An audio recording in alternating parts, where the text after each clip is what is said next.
they did a study on human DNA, and they understood that after so many years there was a modification. It did change, it shifted slightly. And when they got back to the original age of our DNA, they found, strangely enough, that our DNA is older than the age of the Earth.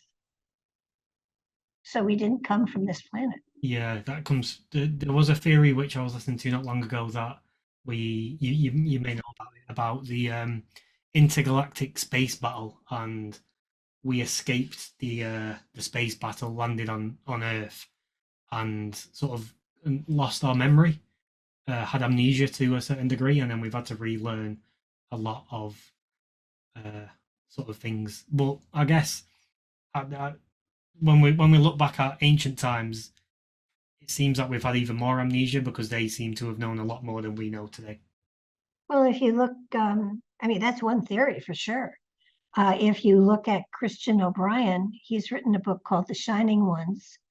And his theory is that that we were the original people who came to this planet were here to cultivate it. And they did interbreed with the people that were here. And they were called the Shining Ones because they did they radiated. They were, wherever they came from, they were shining, and they were also much long lived than we are.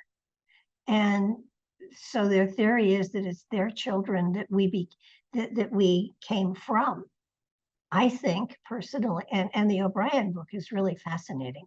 Um, but I kind of am of the opinion today, and it changes almost daily, but I believe that we were transplanted here as we are now. We came through a portal and we arrived on the planet and multiplied. Right. What do you think the reason was that we took the portal to this planet? Uh, it could have been that we were explorers. It could have been that we were escaping something. Um, I don't know, but I do believe that as you and I are today is basically the same as we came through the portal. Obviously, with more wisdom, more knowledge, more insight, the ability to do so much more.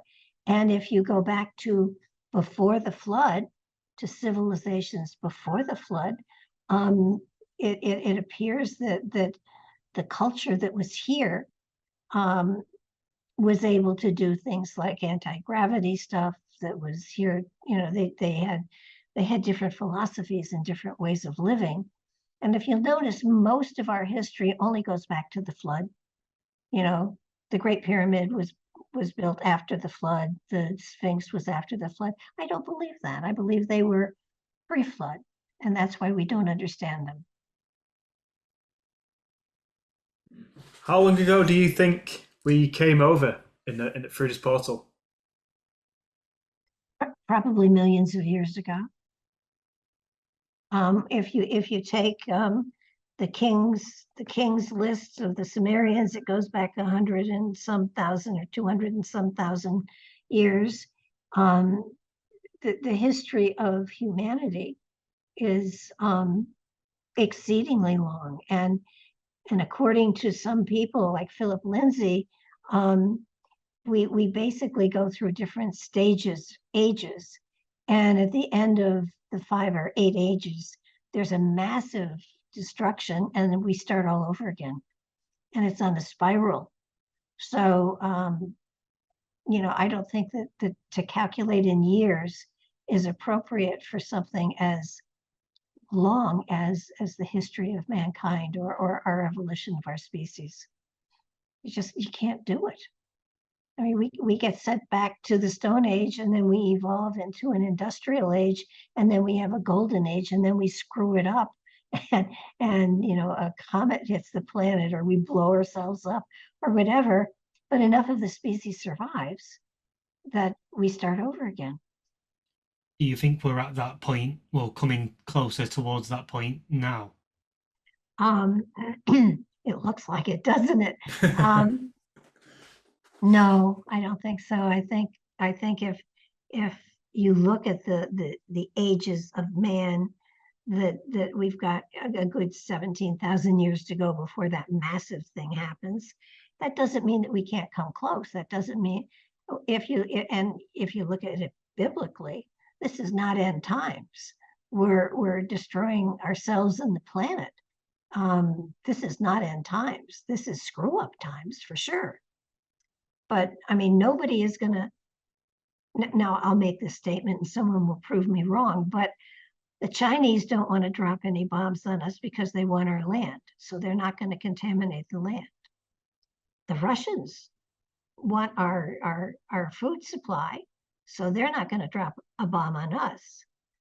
So dropping a nuclear weapon of any sort is stupid because you destroy the land, so you have nothing.